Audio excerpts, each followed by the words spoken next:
Hospitality as an industry की जहां पर हम देख रहे हैं कि पर मंथ यहां पर lacks in sense of kits यहां पर बनते हुए नजर आ रहे हैं। आदित्य, आपसे जानना चाहेंगे किस तरह से आपका एक्सपीरियंस रहा, आप क्या करते हैं बैम्बू को लेकर?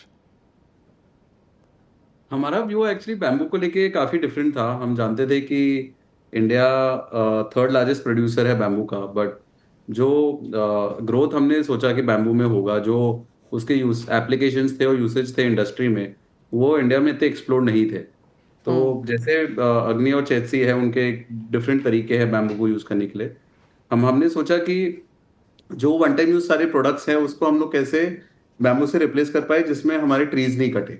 और हम सब जानते हैं कि पेपर यूसेज जितना बढ़ेगा उतने ज़्यादा ट्रीज और डिफॉरेस्टेशन होगा। तो हम लोग सोचे कि बिकॉज बैम्बू 2017 में फॉरेस्ट एक्ट में बैम्बू ट्री से क्लासिफाई होकर ग्रास में कन्वर्ट हुआ। बैम्बू का ग्रोथ तकरीबन 5 गुना फास्टर है नॉर्मल ट्रीज से। तो हमने सोचा कि जो यूकलिप्टस ट्री कटता है पेपर के लिए, हम लोग क्या उसका रिप्लेसमेंट पेपर्स हम लोग बैम्बू से बना पाए। और ये हमने टेक्नोलॉजी काफ़ी देशों में देखी थी, हमने प्रोडक्ट्स काफ़ी देशों में देखे थे, तो हमने सोचा कि ये इंडिया में क्यों नहीं। और हमारा सबसे बड़ा गोल था या चैलेंज था कि इंडिया में जो वाइट टिश्यू पेपर यूसेज हो रहा है वो एज अ कंज्यूमर लोग इतने यूज टू है, हम लोग क्या उसको एक डिफरेंट डायरेक्शन में लेके जा सकते हैं, क्या आप बैम्बू में उसको कन्वर्ट कर सकते हैं और क्या वो कंज्यूमर को एक एक्चुअली एक एडिशनल क्वालिटी और एडिशनल बेनिफिट दे सकते हैं। तो हम जानते थे कि बैम्बू का जो फाइबर लेंथ है वो ज़्यादा लंबा है, उससे सॉफ्टनेस और ऑब्जॉर्बेंसी बेटर होगा। एंड उसके वजह से इसमें जो टिश्यू पेपर में जो क्वालिटीज कंज्यूमर्स एक्सपेक्ट करते हैं वो उसमें उनको ज़्यादा बेटर एक प्रोडक्ट मिलेगा।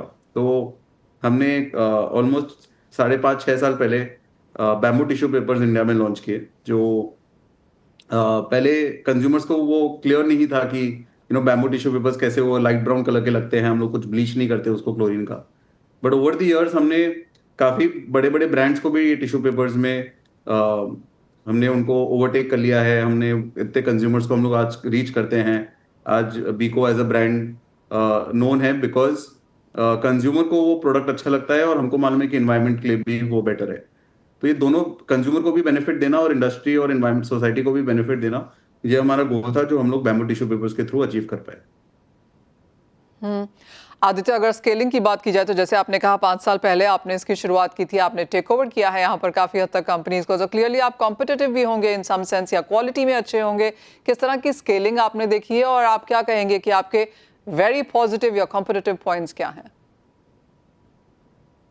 आई थिंक जो हमारा सबसे बड़ा ग्रोथ जर्नी रहा है वो इसमें था कि हम लोग कंज्यूमर्स को ये better quality product same price पे देते थे।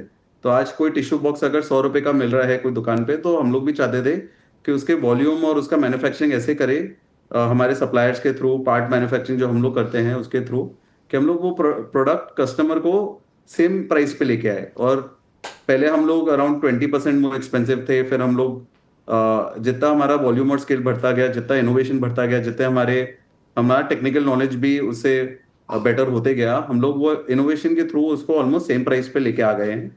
कभी कभी हम लोग के थोड़े प्रोडक्ट्स एक्चुअली बेटर प्राइस में भी मिलते हैं कंज्यूमर्स को, तो कंज्यूमर्स को भी वो एक कॉस्ट बेनिफिट मिल जाता है। बट आई थिंक आज बीको ऑलमोस्ट 200+ करोड़ रेवेन्यू कर रहा है एंड उसका सक्सेस हमारे कंज्यूमर्स हैं, क्योंकि कंज्यूमर्स को वो प्रोडक्ट सबसे ज़्यादा अच्छा लगता है। और हम लोग का बस ट्राई यही था कि हम लोग उनको better quality at the same price कैसे उनको डिलीवर करें और उनको कैसे एक ब्रांडेड प्रोडक्ट मिले जो इंडस्ट्री में एज सच ये प्रोडक्ट नहीं है कंज्यूमर्स को, एंड B2B को नहीं, बट ज़्यादा कंज्यूमर्स को।